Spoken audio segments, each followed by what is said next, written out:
অনেক পুরনো দিনের কথা। ইব্রাহিম নামে এক যুবক তার অসুস্থ মা আমিনার সাথে শহরের আশেপাশে একটি ছোট বাড়িতে বসবাস করত। তাদের বাড়ি যদিও ছোট ছিল, কিন্তু ভালোবাসায় ভরা ছিল। ইব্রাহিম তার মাকে খুব ভালোবাসত এবং তার সব প্রয়োজনের খেয়াল রাখত। একদিন সকালে যখন ইব্রাহিম বাজার থেকে ফিরে এলো, তখন সে দেখল তার মা বিছানায় কাতরাচ্ছেন। তার কষ্ট খুব বেড়ে গিয়েছিল, তার মুখ ফ্যাকাশে হয়ে গিয়েছিল এবং তিনি যন্ত্রণায় কাতর ছিলেন। ইব্রাহিম ঘাবড়ে গেল এবং সাথে সাথেই একজন চিকিৎসককে ডাকতে ছুটল।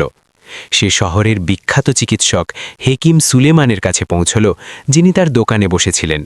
ইব্রাহিম তাকে অনুরোধ করল যে তিনি যেন এসে তার মাকে দেখে যান। হেকিম সুলেমান তার ব্যাগ নিয়ে তার সাথে চললেন। যখন হেকিম সাহেব আমিনাকে দেখলেন এবং তাকে পরীক্ষা করলেন, তখন তার কপালে ভাঁজ পড়ল। তিনি সব ওষুধ দেখলেন, নাড়ি পরীক্ষা করলেন এবং আমিনার অবস্থার পর্যালোচনা করলেন।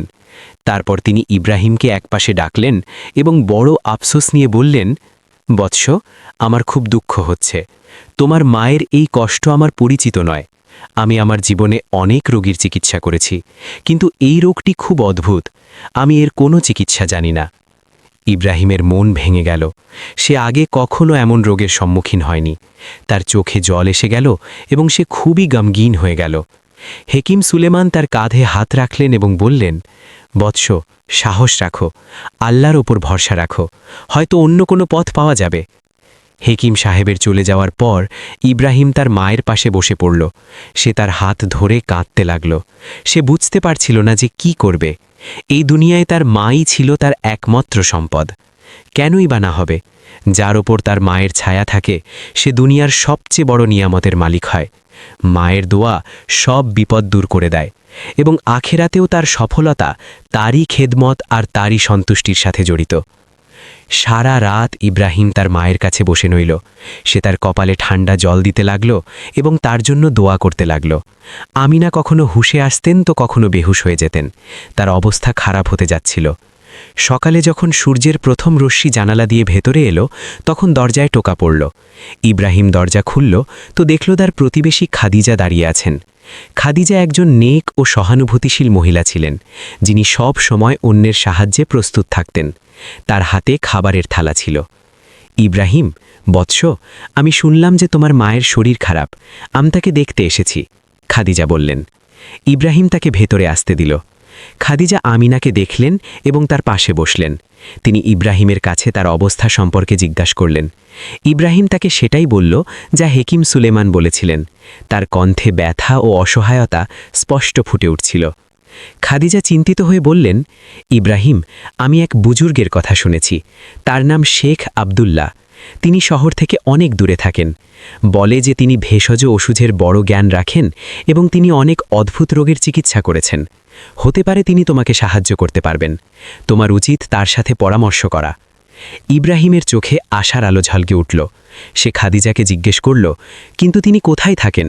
আমি তার কাছে কিভাবে পৌঁছব? খাদিজা উত্তর দিলেন, শহরের পূর্ব দিকে একটি পুরনো গাছ আছে। তার থেকে এগিয়ে একটি রাস্তা পাহাড়ের দিকে যায়। সেখানেই কোথাও তার বাড়ি। মানুষ বলে যে তিনি একটি গাছের নিচে বসে থাকতে দেখা যান।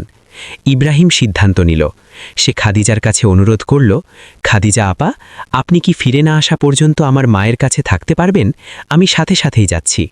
খাদিজা তার হাত ধরলেন এবং বললেন, বৎস, ঘাবড়ো না, আমি এখানেই থাকব। তুমি যাও আর বুজুর্গের সাথে দেখা করো। আল্লাহ তোমার সাথে আছেন।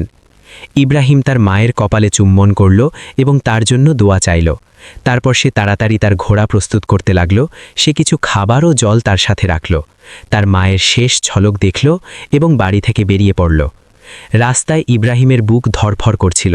সে দ্রুত তার ঘোড়া দৌড়াতে লাগল। শহরের গলি থেকে বেরিয়ে সে খোলা মাঠে এলো। সূর্য আকাশে চড়তে যাচ্ছিল এবং গরম বাড়ছিল, কিন্তু ইব্রাহিমের কোনো ফরক পড়ছিল না। তার মনে শুধু একটিই চিন্তা ছিল, তার মায়ের জন্য চিকিৎসা খোঁজা। কিছু ঘন্টা সওয়ারির পর সে সেই পুরনো গাছটি দেখল, যার কথা খাদিজা উল্লেখ করেছিলেন। সেটা একটা বিশাল বটগাছ ছিল, যার ডালপালা চারদিকে ছড়িয়েছিল। সে তার ঘোড়াকে সেই দিকে ঘোরালো এবং এগিয়ে চলল। রাস্তা এখন পাথরে হয়ে গিয়েছিল। পাহাড় কাছাকাছি আসতে শুরু করেছিল। ইব্রাহিম সতর্কতার সাথে এগিয়ে চলল। সে অনেক মানুষের কাছে রাস্তা জিজ্ঞেস করল, কিন্তু বেশিরভাগ লোক শুধু একদিকে ইশারা করে দিল।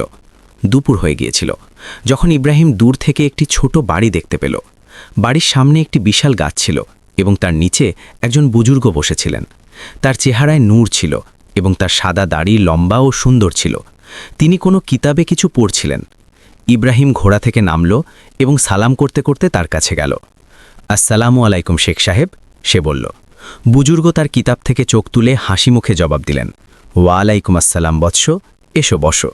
তোমাকে অনেক দূর থেকে আসা মনে হচ্ছে। ইব্রাহিম তার পাশে বসে পড়ল। শেখ আবদুল্লাহ তাকে মনোযোগ দিয়ে দেখলেন এবং জিজ্ঞেস করলেন, তোমার চেহারায় চিন্তা ও কষ্টের রেখা রয়েছে। বলো বৎস, তোমার কি কষ্ট? ইব্রাহিমের চোখে আবার জল এসে গেল। সে তার পুরো কাহিনী শোনাল। তার মায়ের অসুস্থতা সম্পর্কে বলল, হেকিম সুলেমানের অসহায়তা সম্পর্কে বলল এবং সে কত ভীত। তার কণ্ঠ কাঁপছিল যখন সে বলল, শেখ সাহেব, আমার মাই আমার সব কিছু। যদি তার কিছু হয় তাহলে আমি বাঁচতে পারব না। শেখ আবদুল্লাহ গম্ভীরভাবে শুনলেন। তারপর তিনি গভীর শ্বাস নিলেন এবং বললেন, বৎস ইব্রাহিম, তোমার মায়ের জন্য তোমার ভালোবাসা ও চিন্তা দেখে আমার মন ভরে এলো। কিন্তু আফসোস, এটি একটি খুব অদ্ভুত রোগ। আমি এর সম্পর্কে পুরনো কিতাবে পড়েছি এবং আমার কাছে যে ভেষজ ঔষধ আছে তা এর জন্য যথেষ্ট নয়। এটা শুনে ইব্রাহিমের মুখ আরও বিষণ্ণ হয়ে গেল। তার চোখ থেকে জল পড়তে লাগল। সে কেঁদে উঠল এবং হতাশা তাকে ঘিরে ধরল। সে নিজের মুখ হাতে ঢেকে কাঁদতে লাগল। শেখ আবদুল্লাহ তার কাঁধে হাত রাখলেন। তার কণ্ঠে ভালোবাসা ও সহানুভূতি ছিল। তিনি বললেন, কেঁদো না বৎস, আশার একটি আলো এখনও বাকি আছে। একটি জায়গা আছে যেখানে তুমি তোমার চিকিৎসা পেতে পারো। ইব্রাহিম সাথে সাথেই তার মুখ তুলল। তার চোখ আশা নিয়ে উজ্জ্বল হয়ে উঠল। সে জিজ্ঞেস করল, কোথায় শেখ সাহেব? আমাকে বলুন, আমি সাথে সাথেই সেখানে যাব, তা সে যেখানেই হোক। শেখ আবদুল্লাহ বললেন, তাড়াহুড়ো করো না বৎস, প্রথমে আমার পুরো কথা শোনো। সেই জায়গাটি অনেক দূর এবং সেখানে পৌঁছানো অত্যন্ত কঠিন। রাস্তা বিপদ দিয়ে ভরা। কিন্তু ইব্রাহিমের সংকল্প দৃঢ় ছিল। সে দৃঢ়তার সাথে বলল, আমি সেখানে যাব, তা সে দুনিয়ার শেষ প্রান্তে কেন না হোক। আমার মায়ের জীবন বাঁচানোর জন্য আমি সব কিছু করব। শেখ আবদুল্লাহ ইব্রাহিমের চোখে দেখলেন। তিনি তার সংকল্পের দৃঢ়তা এবং মায়ের জন্য সত্যিকারের ভালোবাসা দেখতে পেলেন। তিনি আস্তে করে বললেন, ঠিক আছে বৎস, আমি তোমাকে বলছি, কিন্তু এই সফর সহজ হবে না। ইব্রাহিম আগে ঝুঁকে মনোযোগ দিয়ে শুনতে শুরু করল। তার হৃদয় দ্রুত ধরফর করছিল। শেখ সাহেব গম্ভীর স্বরে বলা শুরু করলেন, বৎস ইব্রাহিম, যে জায়গাটির কথা আমি তোমাকে বলতে যাচ্ছি সেটি মানুষের জগৎ থেকে অনেক দূরে। সেটি হলো জিনদের ভূমি। ইব্রাহিমের লুম খাড়া হয়ে গেল, কিন্তু সে সাহস হারাল না। শেখ সাহেব এগিয়ে বললেন, সেখানে পৌঁছতে 1 মাসেরও বেশি সময় লাগবে এবং তুমি একা সেখানে পৌঁছতে পারবে না। সেই এলাকায় এমন রাস্তা আছে যা শুধু তারাই জানে যাদের জিনদের সম্পর্কে জ্ঞান আছে। ইব্রাহিম অবাক এবং পেরেশান হয়ে গেল। বিভ্রান্তি আর চিন্তা তাকে গ্রাস করল। সে বুজুর্গের কথা বোঝার চেষ্টা করছিল। শেখ আবদুল্লাহ বুঝিয়ে বললেন, বৎস, শুধু জিনরাই এই অদ্ভুত এবং বিরল রোগগুলি শনাক্ত করতে পারে এবং তার চিকিৎসা খুঁজতে পারে। এ সবই আল্লাহর ইচ্ছাধীন, কিন্তু তাদের কাছে এমন জ্ঞান ও শক্তি আছে যা আমাদের মানুষের নাগালের বাইরে। তারা এমন ভেষজ ঔষধ জানে যা আমাদের দুনিয়ায় পাওয়া যায় না। তাহলে আমি তাদের কাছে কিভাবে পৌঁছাবো? ইব্রাহিম অধীরভাবে জিজ্ঞেস করল। শেখ সাহেব উত্তর দিলেন, একজন রাজকন্যা আছেন যার নাম মারিয়াম। তিনি তাদের ভূমির কাছে একটি সুন্দর মহলে থাকেন। যদি তুমি তার কাছে পৌঁছতে পারো তাহলে তিনি তোমাকে জিনদের কাছে পৌঁছতে সাহায্য করবেন। তিনি তাদের এবং তাদের রহস্য সম্পর্কে বেশ জানেন। আমি জানতে পেরেছি যে জিনরা তার সাথে কোনো না কোনো সম্পর্ক রাখে, কিন্তু এটাও শোনা যায় যে তারা তার ওপর কোনো জাদু করে রেখেছে। শেখ সাহেব আবার ইব্রাহিমকে বিস্তারিতভাবে রাস্তার নির্দেশ দিলেন। তিনি বললেন কিভাবে সে প্রথমে মরুভূমি পার হবে, তারপর কালো পাহাড় পার হবে, তারপর একটি নীল নদী আসবে এবং তাকে সেটি পার হতে হবে। তারপর একটি ঘন জঙ্গল আসবে যেখানে অদ্ভুত আওয়াজ আসে এবং সেই জঙ্গলের অন্য প্রান্তে রাজকন্যা মারিয়ামের মহল। ইব্রাহিম প্রতিটি কথা মনোযোগ দিয়ে শুনল এবং নিজের মনে গেঁথে নিল। শেখ সাহেব ইব্রাহিমকে একটি ছোট থলে দিলেন যাতে কিছু বিশেষ ভেষজ ছিল এবং বললেন, এগুলি রাস্তায় তোমাকে সাহায্য করবে। যদি তোমাকে কোনো বিষাক্ত পোকা কামড়ায় বা তুমি অসুস্থ হয়ে পড়ো তাহলে এর থেকে একটু জল মিশিয়ে পান করে নিও। ইব্রাহিম শেখ সাহেবের হাতে চুম্বন করল এবং তার কাছে দোয়া চাইল। বুজুর্গ তার মাথায় হাত রাখলেন এবং দীর্ঘ দোয়া করলেন। তারপর ইব্রাহিম তার ঘোড়ায় সওয়ার হল এবং বিদায় জানিয়ে নিজের বাড়ির দিকে ফিরে চলল। সন্ধে হতে হতে ইব্রাহিম তার বাড়িতে পৌঁছাল। খাদিজা তখনও সেখানে ছিলেন।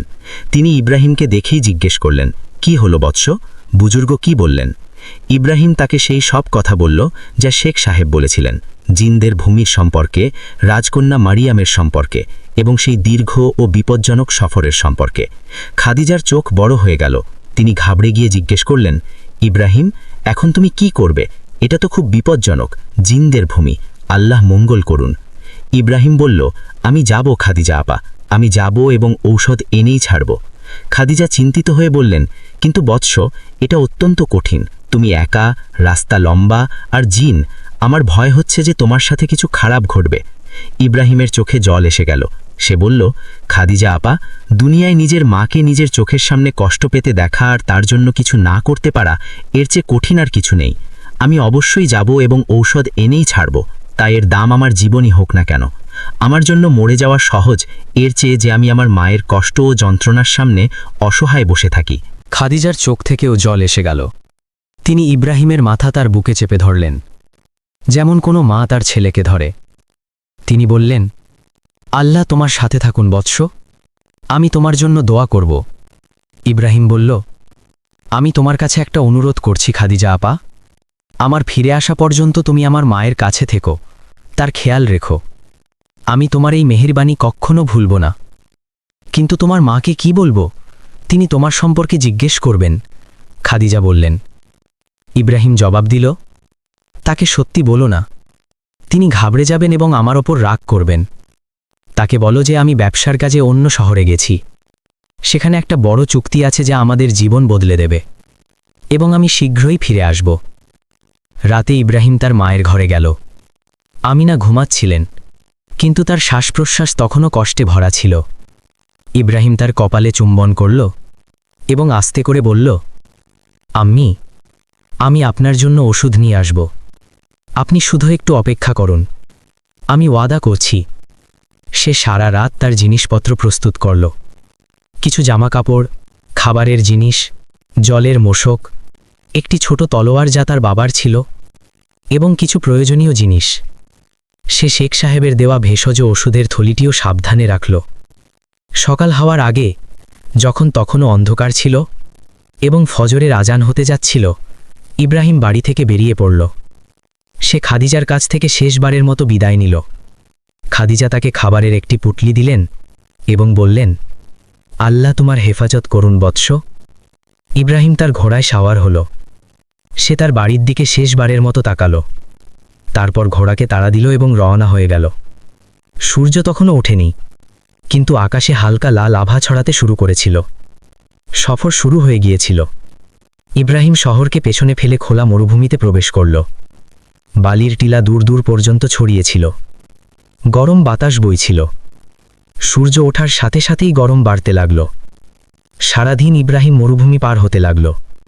তার ঘোড়া শক্তিশালী ছিল এবং বিশ্বস্ত ছিল, কিন্তু গরম এবং সফরের পরিশ্রম দুটোকেই ক্লান্ত করছিল। দুপুরে সে এক জায়গায় থেমে বিশ্রাম নিল। তার ঘোড়াকে জলপান করালো এবং নিজেও খাবার খেল। তার মনে বারবার তার মায়ের মুখ আসছিল, তার কষ্টভরা চোখ, তার দুর্বল আওয়াজ। এইসব ভেবে তার মন ভারী হয়ে যেত, কিন্তু এটাই ছিল তার শক্তিও। এটাই তাকে এগিয়ে চলার সাহস দিচ্ছিল। সন্ধ্যা হতে হতে সে দূর থেকে কালো পাহাড় দেখতে পেল। শেখ সাহেব এটাই বলেছিলেন। ইব্রাহিম ভাবল যে সে রাতে এখানেই থাকবে এবং সকালে পাহাড়ের দিকে এগোবে। সে একটি বড় পাথরের কাছে তার আস্তানা গাড়ল, ঘোড়াকে বাঁধল, নিজের বিছানা পাতল এবং আগুন জ্বালালো। রাতের খাবার তৈরি করল এবং খেল। তারপর শুয়ে পড়ল এবং আকাশের দিকে দেখতে লাগল। তারা জ্বলজ্বল করছিল, চাঁদ অর্ধেক উঠেছিল। ইয়া আল্লাহ, ইব্রাহিম দোয়া চাইল, আমার সাহায্য করো, আমার মাকে আরোগ্য দাও এবং আমাকে নিরাপদে ফিরিয়ে আনো, তুমিই আমার ভরসা। সারা রাত সে অস্থিরভাবে ঘুমালো। কখনো ঘুম এলো তো কখনো ভেঙে গেল। সকাল হতেই সে আবার সফর শুরু করল। কালো পাহাড়ের রাস্তা খুব কঠিন ছিল। পাথরগুলি ধারালো ছিল এবং রাস্তা সংকীর্ণ ছিল। অনেক জায়গায় ইব্রাহিমকে ঘোড়া থেকে নেমে হেঁটে চলতে হলো। তার জুতো ক্ষয়ে গেল এবং পায়ে ফসকা পড়ল, কিন্তু সে হাল ছাড়ল না। 3 দিনের কষ্টের পর সে পাহাড় পার হয়ে গেল। এখন সামনে একটি উপত্যকা ছিল যেখান দিয়ে একটি নীল নদী বয়ে যাচ্ছিল। জল এত পরিষ্কার ছিল যে তলা পর্যন্ত দেখা যাচ্ছিল।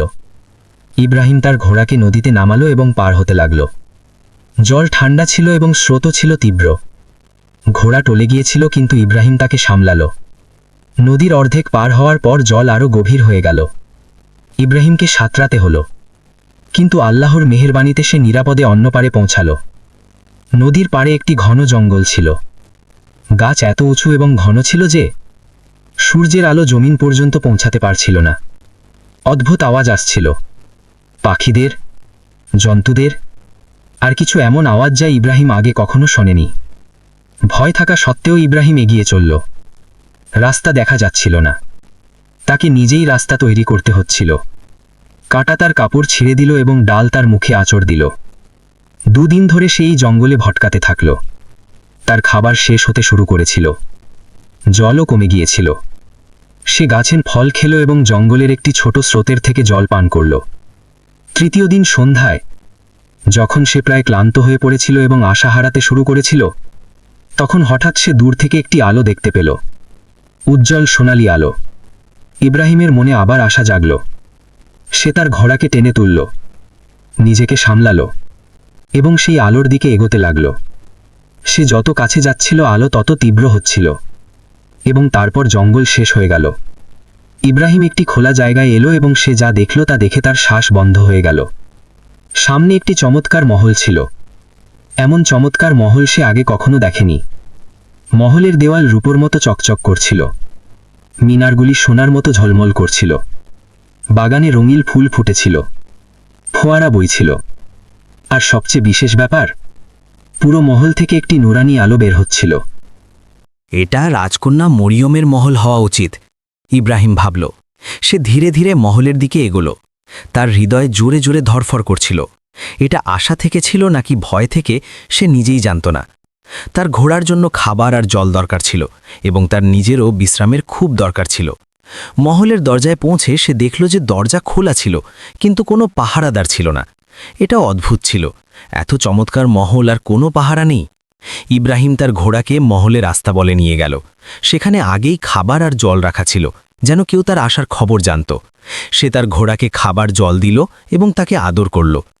আমি এখনই আসছি, সে ঘোড়াকে বলল। তারপর ইব্রাহিম মহলের ভেতরে প্রবেশ করল। হলগুলি সুন্দর ছিল, দেওয়ালে সুন্দর নকশা করা ছিল, মেঝে মার্বেলের ছিল যা আয়নার মতো চকচক করছিল। কিন্তু পুরো মহলে নিস্তব্ধতা ছিল, কাউকে দেখা যাচ্ছিল না। সে হলগুলিতে ঘুরতে লাগল, কাউকে খুঁজতে খুঁজতে। কেউ আছে? সে আওয়াজ দিল, কিন্তু শুধু তার আওয়াজের প্রতিধ্বনি শোনা গেল। তারপর হঠাৎ সে একটি কামরা থেকে খাবারের সুবাস পেল। সে সেই দিকে এগোল। কামরায় প্রবেশ করে দেখল একটি বড় টেবিল যা বিভিন্ন ধরনের সুস্বাদু খাবার ও পানীয়তে ভর্তি ছিল। মাংস, ভাত, রুটি, ফল, মিষ্টি, সব কিছু। ইব্রাহিমের ক্ষুধা জেগে উঠল। সে অনেক দিন ধরে ভালো খাবার খেতে পারেনি। ক্ষুধায় মগ্ন হয়ে সে নিজেকে নিয়ন্ত্রণ করতে পারল না। সে ভাবল যে হয়তো এই খাবার মেহমানদের জন্যই রাখা হয়েছে। কাউকে অনুমতি চাওয়ার জন্য না দেখে সে টেবিলের কাছে গেল এবং বসে পড়ল। সে পেট ভরে খাবার খেল। এত ভালো খাবার সে অনেক দিন থেকে খায়নি। সে তৃষ্ণা মেটানো পর্যন্ত জল পান করল। যখন সে খাবার শেষ করে পিছনে হেলান দিয়ে বসল, তখন হঠাৎ সে অনুভব করল যে কেউ তাকে দেখছে। সে চোখ তুলে দেখল সামনে একজন বৃদ্ধা দাঁড়িয়ে আছে, কিন্তু এটি কোনো সাধারণ বৃদ্ধা ছিল না। তার চেহারা ছিল অত্যন্ত কুৎসিত। নাক বাঁকা ছিল, চোখ কোটরে ঢোকা ছিল এবং মুখে আঁচিল ছিল। তার পিঠ কুঁজো ছিল এবং সে একটি লাঠির সাহায্যে দাঁড়িয়েছিল। তার কাপড় ছিল ছেঁড়া ফাটা। ইব্রাহিম অবাক হয়ে গেল। সে ভয়ে উঠে দাঁড়াল। মাফ করবেন, সে তুতলাতে তুতলাতে বলল, আমি না জিজ্ঞেস করাই। বৃদ্ধা তার হাত তুললেন এবং ধীর কর্কশ কণ্ঠে বললেন, ভীত হইও না যুবক, বসো। ইব্রাহিম আস্তে আস্তে আবার বসে পড়ল, কিন্তু তার চোখ বুড়িটির ওপর আটকে ছিল। বৃদ্ধা তার কাছে এলেন এবং টেবিলের অন্য দিকে একটি চেয়ারে বসে পড়লেন। তিনি ইব্রাহিমকে মনোযোগ দিয়ে দেখলেন। তুমি কে এবং এখানে কেন এসেছ? বৃদ্ধা জিজ্ঞেস করলেন। ইব্রাহিম কিছুটা সাহস সঞ্চয় করল এবং বলল, আমার নাম ইব্রাহিম, আমি অনেক দূর থেকে এসেছি। আমার মা খুব অসুস্থ এবং আমার তার জন্য ওষুধ দরকার। আমাকে বলা হয়েছে যে রাজকন্যা মরিয়ম এখানে থাকেন এবং তিনি আমাকে সাহায্য করতে পারেন। বৃদ্ধার চোখে একটি অদ্ভুত ঝলক দেখা গেল। তিনি গভীর শ্বাস নিলেন এবং বললেন, আমিই রাজকন্যা মরিয়ম। ইব্রাহিমের চোখ বিস্ময়ে বড় হয়ে গেল। আপনি? কিন্তু বৃদ্ধা তার কথা কেটে দিয়ে বললেন, হ্যাঁ, আমি জানি আমাকে কেমন দেখাচ্ছে, কিন্তু এটি আমার আসল চেহারা নয়। জিনদের একটি দল আমার ওপর জাদু করে দিয়েছে। তাদের সর্দার শাহজাদা জহির সে আমার সাথে বিয়ে করার ইচ্ছা প্রকাশ করেছিল, কিন্তু আমি অস্বীকার করেছিলাম। আমি একজন মানুষ আর কোনো জিনকে বিয়ে করতে চাইনি। এই অস্বীকারের শাস্তি হিসেবে সে আমার ওপর এই জাদু করে দিয়েছে। এখন আমি এই কুৎসিত রূপে বন্দী। ইব্রাহিমের তার ওপর দয়া হলো। সে জিজ্ঞেস করল, কিন্তু এই জাদু ভাঙার কি কোনো উপায় নেই? রাজকন্যা মরিয়ম হ্যাঁতে মাথা নাড়লেন। কিন্তু সেটা খুব কঠিন। জাদু তখনই ভাঙবে যখন কোনো নেকদিল যুবক সারা রাত আমার জন্য দোয়া করতে করতে কাটিয়ে দেবে, না ঘুমিয়ে না ক্লান্ত হয়ে। কিন্তু এত বছর হয়ে গেল, কেউ এখানে আসেনি। তিনি ইব্রাহিমের দিকে তাকালেন এবং বললেন, ইব্রাহিম, আমি তোমাকে সাহায্য করতে পারি। আমি তোমাকে জিনদের ভূমি পর্যন্ত পৌঁছতে সাহায্য করতে পারি, কিন্তু এর জন্য তোমাকে আমার জন্য কিছু করতে হবে। কি করতে হবে? ইব্রাহিম জিজ্ঞেস করল। তোমাকে আজ রাতে এই মহলে আমার সাথে থাকতে হবে এবং সারা রাত আমার জন্য দোয়া করতে হবে। যদি তুমি এটা করে দাও, তাহলে আমার জাদু ভেঙে যাবে এবং আমি আমার আসল রূপে ফিরে আসব, আর তারপর আমি তোমাকে জিনদের শাহজাদা জহিরের কাছে নিয়ে যাব। ইব্রাহিম এক মুহূর্ত ভাবল। কথাটা একটু অদ্ভুত লাগছিল। একটি মহলে একজন অচেনা মহিলার সাথে রাত কাটানো, তার বিশ্বাস হচ্ছিল না। আমি জানি না, সে বলল, আমার এই জায়গা বা এই কথাটার ওপর বিশ্বাস হচ্ছে না। রাজকন্যা মরিয়ম বুঝিয়ে বললেন, ভীত হইও না ইব্রাহিম, আমি তোমার কোনো ক্ষতি করব না এবং এখানে কেউ তোমাকে কষ্ট দেবে না। যদি তুমি আমাকে সাহায্য না করো, তাহলে আমিও তোমাকে সাহায্য করতে পারবো না। আর তাহলে তুমি কিভাবে জিনদের শাহজাদা জহিরের কাছে পৌঁছাবে? ইব্রাহিম ভাবল যে তার কথায় সত্যতা আছে। তার রাজকন্যা মরিয়মের সাহায্য দরকার ছিল, এবং যদি সে তাকে সাহায্য করতে পারে, তাহলে কেন নয়? ঠিক আছে, সে বলল, আমি তোমার জন্য সারা রাত দোয়া করব। রাজকন্যা মরিয়মের মুখে স্বস্তির ঢেউ খেলে গেল। তিনি বললেন, ধন্যবাদ ইব্রাহিম, তুমি একজন নেকদিল মানুষ। এসো, আমি তোমাকে আমার কামরা দেখাই। তিনি উঠলেন এবং ইব্রাহিমকে মহলের ভেতরে নিয়ে গেলেন। তারা বেশ কয়েকটি হল পার হয়ে একটি সুন্দর কামরায় পৌঁছল। কামরাটি চমৎকার ছিল। রেশমি পর্দা, নরম কার্পেট, সুন্দর আসবাবপত্র এবং দেওয়ালে একটি বড় ছবি টাঙানো ছিল। ইব্রাহিম ছবিটি দেখে অবাক হয়ে গেল।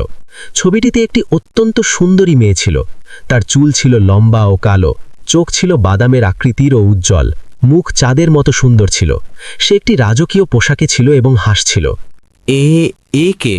ইব্রাহিম জিজ্ঞেস করল, যদিও তার উত্তরের অনুমান ছিল। এটা আমার আসল চেহারা, রাজকন্যা মরিয়ম বললেন। তার কণ্ঠে ব্যথা ছিল। এমন আমাকে জাদুর আগে দেখা যেত, এবং ইনশাআল্লাহ কাল সকালে আবার দেখাবে। ইব্রাহিম ছবিটি আবার দেখল। সুবহানাল্লাহ, সে বলল, আপনি খুব সুন্দরী রাজকন্যা। তারপর সে জিজ্ঞেস করল, আপনি কি সেই রাজকন্যা যিনি জিনদের ভূমির কাছে থাকেন? শেখ আবদুল্লাহ আমাকে আপনার সম্পর্কে বলেছিলেন।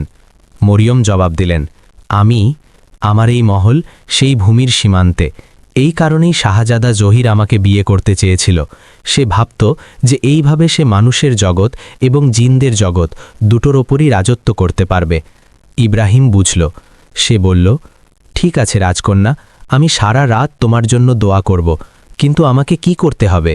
মরিয়ম বোঝালেন, তোমাকে শুধু এই কামরায় বসতে হবে এবং সারা রাত আল্লাহর কাছে আমার জন্য দোয়া চাইতে হবে যে তিনি আমার উপর থেকে এই জাদু তুলে নিন, তিনি আমাকে আমার আসল রূপে ফিরিয়ে আনুন। তোমাকে ঘুমানো চলবে না, নইলে জাদু ভাঙবে না। আমি ঘুমাবো না, ইব্রাহিম ওয়াদা করল। রাত হতে শুরু করল। রাজকন্যা মরিয়ম কামরা থেকে বাইরে চলে গেলেন এবং ইব্রাহিম একা রইল। সে অজু করল এবং নামাজ পড়ল। তারপর সে মেঝেতে বসে গেল এবং দোয়া করতে লাগল, ইয়া আল্লাহ, এই রাজকন্যা ওপর থেকে এই জাদু তুলে নাও, তাকে তার আসল রূপে ফিরিয়ে আনো। সে নিষ্পাপ এবং কোনো গুনাহ করেনি। সে শুধু এমন একটি বিয়ে অস্বীকার করেছে যা তার মঞ্জুর ছিল না। ইয়া আল্লাহ, তার ওপর রহম করো। সে বারবার এই দোয়া পুনরাবৃত্তি করতে লাগল। ঘণ্টা পেরোতে লাগল। রাত গভীর হতে লাগল। মহলে নিস্তব্ধতা ছিল।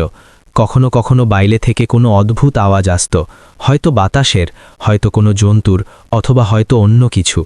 ইব্রাহিমের ঘুম আসতে লাগল, চোখ ভারী হতে লাগল, কিন্তু সে নিজেকে ঝাঁকুনি দিল এবং জেগে রইল। সে তার মায়ের সম্পর্কে ভাবল, তার অসুস্থতা সম্পর্কে, আর এটা যে সে যদি এখানে ঘুমিয়ে পড়ে তবে সে তার জন্য ওষুধ নিয়ে যেতে পারবে না। মাঝরাত হয়ে গেল। ইব্রাহিম এখন দাঁড়িয়ে গেল এবং কামরায় হাঁটতে লাগল যাতে ঘুম না আসে। সে দোয়া করতে লাগল, ইয়া আল্লাহ, আমাকে শক্তি দাও, আমাকে জেগে থাকার শক্তি দাও, এই রাজকন্যাকে সাহায্য করার শক্তি দাও।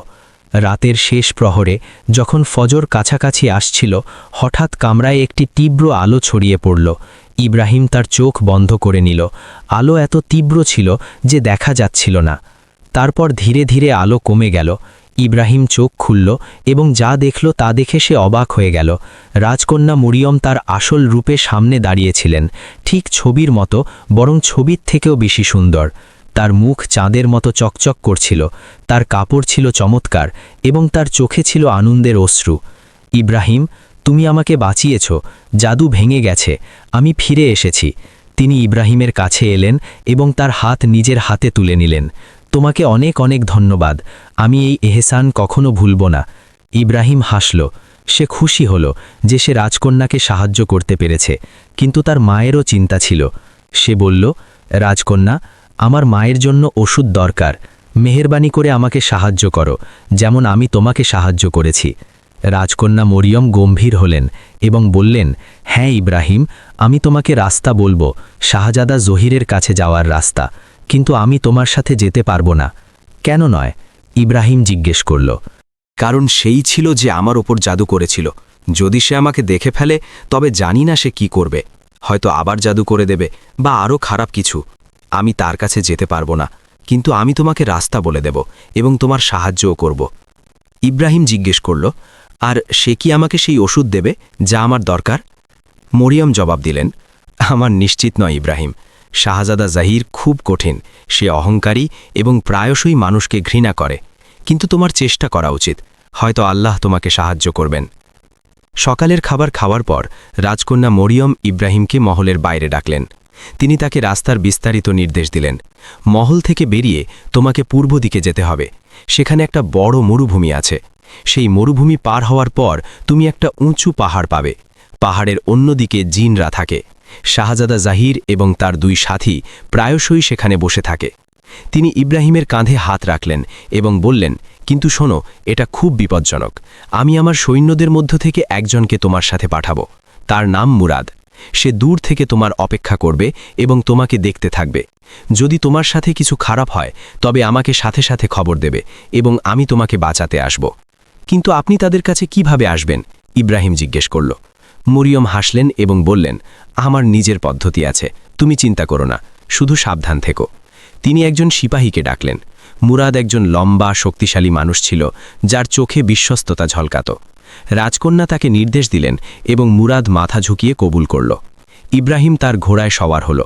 রাজকন্যা মরিয়ম তাকে খাবারের জিনিস এবং জল দিলেন এবং একটি ছোট রূপার আংটিও দিলেন। এই আংটি রাখো, তিনি বললেন, এটা তোমাকে কিছুটা হলেও জিনদের জাদু থেকে বাঁচাবে, কিন্তু বেশি ভরসা করো না। ইব্রাহিম আংটিটি তার আঙুলে পরে নিল এবং ধন্যবাদ জানাল। তারপর সে আর মুরাদ রওনা হয়ে গেল। তারা একসাথে মরুভূমিতে চলতে লাগল। দুপুরের গরম খুব তীব্র ছিল, বালি গরম ছিল এবং বাতাস ছিল ঝড়ো, কিন্তু তারা এগিয়ে চলল। সন্ধ্যা হতে হতে তারা সেই উঁচু পাহাড়ের কাছাকাছি পৌঁছে গেল। পাহাড় কালো ছিল এবং ভয়ানক লাগছিল। মুরাদ ইব্রাহিমকে বলল, আমি এখানেই থামছি, তোমার একা যেতে হবে, আমি এখান থেকে তোমাকে দেখব, আল্লাহ তোমার সাথে থাকুন। ইব্রাহিম গভীর শ্বাস নিল। সে তার তলোয়ার কোমরে আটল, রাজকন্যার দেওয়া আংটি স্পর্শ করল এবং তার ঘোড়াকে পাহাড়ের দিকে বাড়াল। পাহাড়ে চড়া কঠিন ছিল, রাস্তা পাথুরে এবং খাড়া ছিল।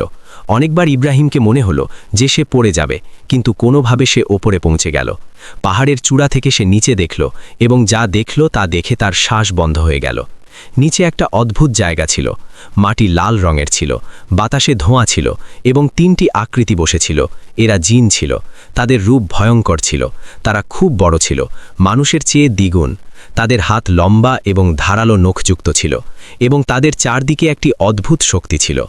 ইব্রাহিম দেখল যে তাদের মাঝখানে একটি বড় পাত্র ছিল, যেখান থেকে বাষ্প বের হচ্ছিল, কিন্তু নিচে কোনো আগুন ছিল না। পাত্রটি নিজেই ফুটছিল। জিনরা হাসছিল এবং নিজেদের মধ্যে কথা বলছিল। তাদের আওয়াজ প্রতিধ্বনিত হচ্ছিল। ইব্রাহিমের বুক জোরে জোরে ধরফর করছিল।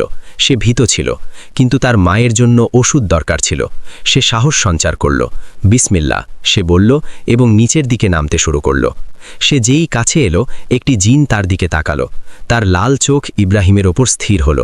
দেখো, জিনটি অন্যদের বলল, একজন মানুষ এখানে কিভাবে এলো। বাকি দুই জিনও ইব্রাহিমের দিকে তাকালো। তাদের মধ্যে সবচেয়ে বড় জিনটি, যে মাঝখানে বসেছিল, সে উঠে দাঁড়ালো। এ ছিল শাহজাদা জাহির। সে ইব্রাহিমের কাছে এলো। তার উচ্চতা এত ছিল যে ইব্রাহিমকে তার মাথা উঁচু করে দেখতে হলো। জাহির ইব্রাহিমের চারপাশে ঘুরল, তাকে ঘুরে দেখল এবং তারপর তার সুবাস শুকল। তারপর হঠাৎ তার চোখ রাগে লাল হয়ে গেল। সে গর্জন করে বলল, তুমি কি সেই যে কাল রাতে রাজকন্যা মরিয়মের জন্য দোয়া করেছ? ইব্রাহিম ভয়ে কাঁপতে লাগল। শাহজাদা জাহিরের লাল চোখ তার ভেতরে প্রবেশ করছিল। সে ভাবল যে সে মিথ্যে বলে দেবে, হয়তো বেঁচে যাবে। না, ইব্রাহিম তোতলাতে তোতলাতে বলল। কিন্তু শাহজাদা জাহির তাচ্ছিল্যের সাথে হেসে উঠল। তার হাসি পুরো উপত্যকায় প্রতিধ্বনিত হল। সে ইব্রাহিমের কাছে ঝুঁকে বলল, তোমার মন কি তোমাকে বিশ্বাস করিয়েছে যে তুমি আমাদের কাছ থেকে কিছু লুকিয়ে রাখতে পারো? আমরা জিন, আমরা সব জানি। আমরা অনেক আগে রাজকন্যা মরিয়মের ওপর জাদু করেছিলাম। এত বছর হয়ে গেল, কেউ তার কাছে আসার সাহস করেনি। আর এখন তুমি এলে এবং তাকে বাঁচিয়ে দিলে। সে তার সাথী জিনদের দিকে তাকালো এবং জিজ্ঞেস করল, এই কি সেই বাহাদুর মানুষ যে রাজকন্যাকে বাঁচালো? অন্য জিনরা হ্যাতে মাথা নাড়ল। একজন বলল, জাহির, এ সেই, আমরা তার সুবাসে চিনেছি। ইব্রাহিম বুঝতে পারল যে মিথ্যে বলার কোনো লাভ নেই। সে সাহস সঞ্চার করল এবং সোজা হয়ে দাঁড়ালো। ভয়ের সত্ত্বেও সে বলল, হ্যাঁ, আমি সেই। আমি রাজকন্যা মরিয়মের জন্য দোয়া করেছি। সে নিষ্পাপ ছিল। সে শুধু এমন একটি বিয়ে অস্বীকার করেছে যা তার মঞ্জুর ছিল না। তার ওপর জাদু করা জুলুম ছিল। জাহিরের চোখ আরও বেশি রাগে জ্বলে উঠল। সে গর্জন করে বলল, তুমি, একজন সামান্য মানুষ, আমাকে জুলুম সম্পর্কে শেখাচ্ছ? সে তার সাথীদের দিকে ঘুরল এবং জিজ্ঞেস করল, বলো আমাকে, এর সাথে কি করা উচিত? আমি কি একে কতল করে দেব? ইব্রাহিমের মন ভেঙে গেল। সে ভাবতে লাগল যে এখন তার শেষ পরিণতি এসে গেছে। সে তার মায়ের কাছে আর কখনো ফিরে যেতে পারবে না। একজন জিন বলল, না জাহির, কতল করো না। এটা তো খুব সহজ শাস্তি হবে। অন্য জিন বলল, আমাদের জন্য এতটুকুই যথেষ্ট যে আমরা তার ওপর এমন একটি জাদু করি যা তাকে 6 মাসের জন্য ঘুম পাড়িয়ে দেবে। ততক্ষণে তার অসুস্থ মা থাক। 6 মাস খুব লম্বা সময় হয়। শাহজাদা জাহিরের ঠোঁটে একটি নিষ্ঠুর হাসি এলো। হ্যাঁ, সে বলল, এটা আরও ভালো। এই শাস্তি তার মনে থাকবে। সে ইব্রাহিমের দিকে ঘুরল। ইব্রাহিম আতঙ্ক ও ভয়ে মগ্ন ছিল। সে অনুনয় করে বলল, মেহেরবানি করো, আমাকে যেতে দাও। আমার মা খুব অসুস্থ, তার আমাকে দরকার। আমার তার জন্য ওষুধ দরকার। কিন্তু শাহজাদা জাহির কোনো পরোয়া করল না। সে তার হাত তুলল এবং গভীর ভেদি দৃষ্টিতে ইব্রাহিমের চোখের দিকে তাকালো। ইব্রাহিম অনুভব করল যে একটি অদ্ভুত শক্তি তাকে ঘিরে ধরছে। তার পা দুর্বল হতে লাগল, তার চোখ ভারী হতে লাগল। সে তার মায়ের মুখ, খাদিজাকে, শেখ আবদুল্লাহকে, রাজকন্যা মারিয়ামকে মনে করল। আম্মি, সে ফিসফিস করে বলল, আর তারপর সে মাটিতে পড়ে গেল। একটি গভীর জাদুকরী ঘুমে ঘুমিয়ে গেল, এমন ঘুম যা থেকে 6 মাস পর্যন্ত কেউ জাগাতে পারত না। পাহাড়ের অন্যদিকে মুরাদ সব দেখেছিল। সে অবাক ও পেরেশান ছিল। সে সাথে সাথেই তার ঘোড়াকে ঘোরালো এবং দ্রুত রাজকন্যা মারিয়ামের মহলের দিকে ছুটল। যখন সে মহলে পৌঁছাল তখন সে হাঁপাচ্ছিল। রাজকন্যা মারিয়াম বাগানে ছিলেন। মুরাদকে দেখে তিনি বুঝলেন যে কিছু একটা গণ্ডগোল হয়েছে। কি হলো মুরাদ? তিনি জিজ্ঞেস করলেন। মুরাদ সব কথা বলল, কিভাবে ইব্রাহিম জিনদের কাছে গেল, কিভাবে শাহজাদা জাহির তাকে চিনে ফেলল এবং কিভাবে সে ইব্রাহিমের ওপর জাদু করে দিল। রাজকন্যা মারিয়ামের মুখ গমগিন হয়ে গেল, তার চোখে জল এসে গেল। এসব আমার ভুল, তিনি বললেন। যদি আমি তাকে আমার জন্য দোয়া করতে না বলতাম তবে এটা হতো না। সে একজন নেক দিল যুবক, আর সে শুধু তার মায়ের জন্য ওষুধ চেয়েছিল। তিনি সাথে সাথেই তার সৈন্যদের জড়ো করার হুকুম দিলেন। আমরা রাত হওয়ার অপেক্ষা করব, তিনি বললেন। যখন জিনরা তাদের ভূমিতে ফিরে যাবে তখন আমরা ইব্রাহিমকে আনতে যাব। রাত হয়ে গেল, চাঁদ উঠে এলো। রাজকন্যা মারিয়াম তার নির্বাচিত সৈন্যদের সাথে সেই পাহাড়ের দিকে গেলেন। যখন তারা সেখানে পৌঁছালো তখন জিনরা চলে গিয়েছিল। শুধু ইব্রাহিম প্রাণহীন পড়েছিল। তাকে তোলো, মারিয়াম হুকুম দিলেন, এবং সাবধানে মহল নিয়ে চলো। সৈন্যরা ইব্রাহিমকে খুব সাবধানে তুলল এবং তাকে একটি পালকিতে শুইয়ে দিল। তারা মহলে ফিরে এলো। রাজকন্যা মারিয়াম ইব্রাহিমকে একটি সুন্দর কামরায় শুইয়ে দিলেন। তিনি তাকে জাগানোর জন্য সব ধরনের চেষ্টা করলেন। তিনি তার মুখে জল ছিটিয়ে দিলেন, তাকে ঝাঁকালেন, তার কানে বললেন, কিন্তু কিছুই হলো না। ইব্রাহিম গভীর ঘুমে ঘুমিয়ে রইল। সকাল হতেই রাজকন্যা মারিয়াম ঘোড়ায় সাওয়ার হলেন এবং শাহজাদা জাহিরের সাথে দেখা করতে গেলেন। তিনি রাগে ছিলেন। যখন তিনি সেখানে পৌঁছালেন তখন শাহজাদা জাহির হাসছিলেন, যেন তিনি আগে থেকেই জানতেন যে সে আসছে। এসো মারিয়াম, আমি জানতাম তুমি আসবে। তোমার ছোট মানুষ বন্ধুর কেমন আছে? মারিয়াম রাগে বললেন, তুমি তার সাথে কি করেছ? সে নিষ্পাপ ছিল, সে শুধু তার অসুস্থ মায়ের জন্য ওষুধ চেয়েছিল। জাহির হাসল, আমি তার ওপর একটি জাদু করেছি যা তাকে 6 মাসের জন্য ঘুম পাড়িয়ে দেবে। এর আগে কেউ তাকে জাগাতে পারবে না। এটা তার জন্য আর সেই সব লোকের জন্য একটি শিক্ষা যারা তোমার কাছে আসার চেষ্টা করবে। মারিয়ামের চোখে জল এসে গেল। তিনি অনুনয় করে বললেন, মেহেরবানি করে তাকে জাগিয়ে দাও, সে নিষ্পাপ, এটা সব আমার ভুল। আমিই তাকে আমার জন্য দোয়া করতে বলেছিলাম, সে শুধু তার মায়ের জন্য ওষুধ খুঁজতে এসেছিল। জাহির এক মুহূর্ত ভাবল, তারপর সে বলল, ঠিক আছে, আমি তাকে একটি শর্তে জাগাবো। কি শর্ত? মারিয়াম জিজ্ঞেস করলেন। তুমি আমার সাথে বিয়ে করতে রাজি হয়ে যাও। জাহিরের মন ভেঙে গেল। এটাই তো তিনি চাননি, এই থেকে বাঁচার জন্যই তো তিনি এত কষ্ট সহ্য করেছিলেন। কিন্তু এখন ইব্রাহিমের জীবন তার সিদ্ধান্তের উপর নির্ভর করছিল। তিনি গভীর শ্বাস নিলেন এবং বললেন, ঠিক আছে, আমি রাজি হয়ে যাচ্ছি, কিন্তু শুধু তুমি তাকে ঘুম থেকে জাগানোর পর। জাহির খুশি হয়ে গেল। সে মারিয়ামের সাথে মহলে গেল। যখন সে ইব্রাহিমকে দেখল, তখন সে তার হাত তার শাহজাদা জহির খুশি হয়ে গেল। সে মরিয়মের সাথে মহলে গেল। যখন সে ইব্রাহিমকে দেখল, তখন সে তার হাত তার মুখে রাখল এবং একটি অদ্ভুত মন্ত্র পাঠ করল। মন্ত্র শেষ হতেই শাহজাদা জহির ইব্রাহিমের গায়ে ফু দিলেন। সাথে সাথেই ইব্রাহিমের চোখ খুলে গেল। সে ঘুম থেকে জেগে উঠল, কিন্তু কোথায় আছে তা বুঝতে পারল না। জহির বিজয়ের হাসি হাসলেন এবং বললেন, রাজকন্যা মরিয়ম, আমি আমার শর্ত পূরণ করেছি, এখন তোমার পালা। মরিয়মের চোখে জল ছিল, কিন্তু তিনি নিজের বাদা রাখলেন। শাহজাদা জহির খুশি হয়ে ইব্রাহিমকে সেই বিরল ভেষজ ওষুধটি দিলেন এবং বললেন, তোমার মায়ের রোগ নিরাময়ের জন্য এটি যথেষ্ট।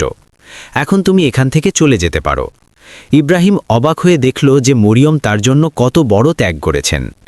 সে মরিয়মের কাছে ক্ষমা চাইল এবং অশ্রুসিক্ত চোখে বিদায় নিল। মুরাদ তাকে তাড়াতাড়ি তার বাড়িতে ফিরিয়ে নিয়ে গেল। ইব্রাহিম সেই ওষুধ তার অসুস্থ মাকে পান করাল। আল্লাহর রহমতে এবং ইব্রাহিমের ভালোবাসায় মা আমিনা সুস্থ হয়ে উঠলেন। ইব্রাহিম তার মায়ের সেবা ও ভালোবাসার মাধ্যমে জীবন কাটাতে লাগল। এদিকে রাজকন্যা মরিয়ম সেই কঠিন জিনকে বিয়ে করে তার রাজ্যের শান্তি ফিরিয়ে আনলেন, যদিও তার হৃদয় ছিল বেদনা ভারাক্রান্ত। ইব্রাহিম তার মায়ের প্রতি মরিয়মের এই ত্যাগের কথা সারা জীবন মনে রেখেছিল।